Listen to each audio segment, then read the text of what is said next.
Robert, I'll tell you, this is a day I've been waiting for a long time. You know, when you're growing up and you're involved in whatever you're involved in, some people go out and play basketball and that's their life. Some people play baseball. Well, I did those things also, but the one love that I had was bowling. I love bowling for money. I love to gamble.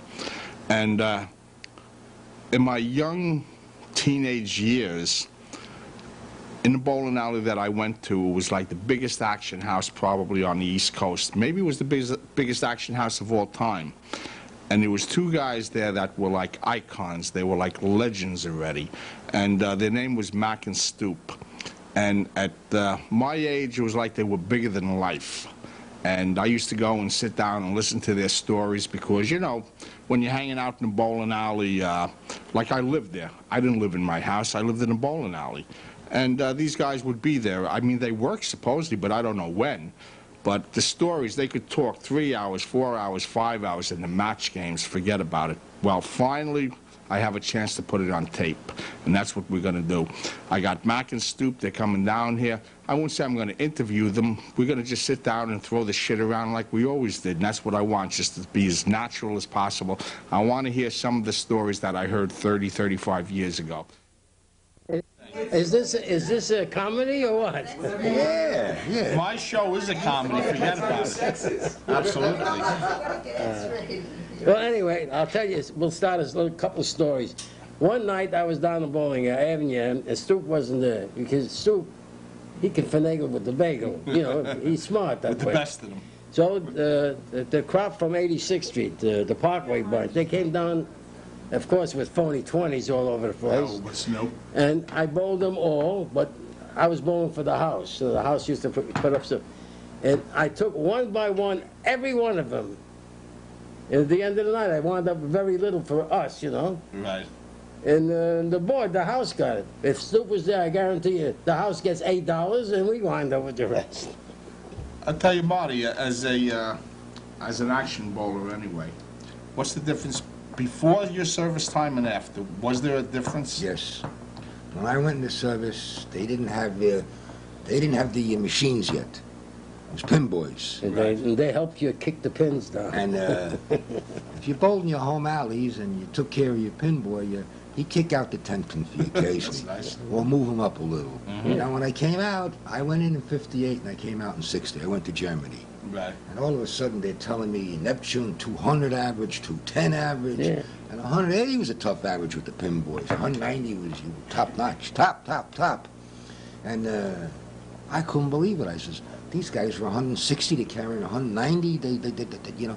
So I came out on a Monday afternoon. I got a bowling ball, and I was already in action Monday night in Quentin. Hadn't bowled in a couple of years, I was already in action. You know, with the machine. But Quentin, it was, you know, and then I ended up bowling a Neptune, and I saw the scores. I couldn't believe the scores, you know. Right. Nobody improved 50%, you know. Nothing bowlers became champion bowlers. When I started bowling, all you had was a conventional ball. Two-finger ball. No, three mostly, but I mean, conventional. I bowled with a 2, but a conventional, now you had fingertip. I didn't even know what a fingertip was, you know. And, you cut off your dick and you get a fingertip. Yeah. Shh. No. And the scores naturally went up. The gutters got, instead of deeper, they got lower. Right. So the pins came off the boards quicker, and the pins got lighter. We used to, the average pin when I went, it was 3.6, sometimes 3.8, and it was wood. That was heavy already. Now they became plastic, and they were 3.2s and 3.4s. So naturally, all the scores went up. And how about the backboards? They bounced off the backboards. Livelier. One thing I don't understand now, and I have to read this off of a piece of paper because I couldn't remember all of this. Now, this is a date prior to the high scores, March 12th, 1958. Okay. That's the day that 5 men threw the highest 3-game series in a league ever, which consisted of Ray Bluth, Dick Weber, Don Carter, Tom Hennessy, and Pat Patterson. That record still holds. How is that possible? That these men could have thrown a series in the late 50s before the high score started, and no team could ever beat it yet in the last 40 years. Very simple. Very simple. It was on a pair of alleys that they all liked. All five. They all liked it. Naturally, the wood was lighter than normally used, and they had practiced on these alleys for years.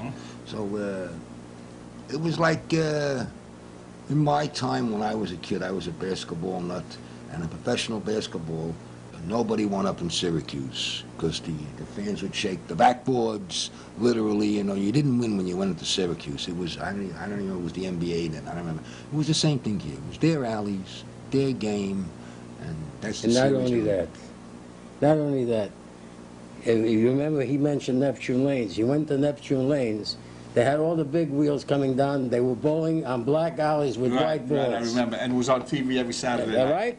Now, only one guy I saw bowl bad there. The alleys were rigged for them. They had a track down there. They threw the ball in that track, it couldn't go out. Right. Yeah, they bowled on the end two lanes all the way down there, the black ones. No, Could you have been shot the for a next to 10 last. Could have pin. been the next to last. If you shot for a 10 pin, you couldn't go off the alley. There was something held it up and the ball went straight. All rigged up. Nobody's supernatural when it comes to bowling. Well, let me ask you And something. then they have, they, like he said, light pins and quick kickbacks off the sides bounce right back. Outside of yourselves, one by one, Yes. who do you consider the best doubles teams for money? Action. I'm not talking about the PBA, this, that, the other thing. I'm talking about action where the real bowlers bowl. Me and Stoop were the best duo team, I think. Well, Not because we got along. That's my main thing. Right. But after you guys, there what were- guys did you there were respect a lot, the most? There were a lot of good doubles teams, but doubles isn't always, in my opinion, any sport, because I played ball since I was a kid. Baseball, punchball, stickball, basketball. I played basketball. We shoveled the snow off the schoolyard. Everything is, any sport is repetition, repetition, practice, whether you're a musician or whatever you are, repetition is the name of the game. Now, whether it's bowling or any sport, not only have to trust each other, you got to feel comfortable. Right. So, yeah, let's say whether I'd miss a spare or Mac would miss a spare to lose a game, for the night, gone. The money's gone. Right. Tomorrow's a new day. Not you rat bastard. What did you do to me, you son of a bitch? You know. I don't know the exact words. I really don't. But it's We had harmony between us. you know. Yeah. You know. Well, I grew up in the bowling alleys. I mean, I feel as though I was in the bowling alleys more than my own house. You were. And you two guys were like the icons there. I mean, it was like... Well, everybody came to see us, to bowl us, right, to bowl right. us. It was a show. We and, were the action guys. and all the years that I saw you guys bowling together, I mean, I don't know what went on behind the scenes. I never saw you two guys even have a bad word with each You other. never did. No. You never did. You never did.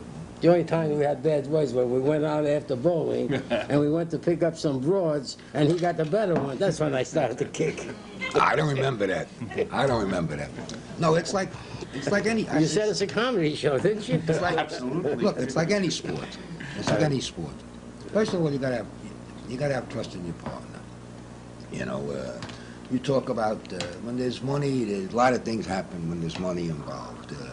Now, I don't know how many years I bowled, and it's tens of thousands of matches, tens of thousands. I myself, in the end, I got involved in a dump. I won. Am I sorry for it? No.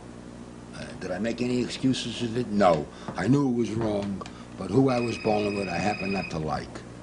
And I took him down for one time. Doesn't matter who, the names are very, very unimportant, you know.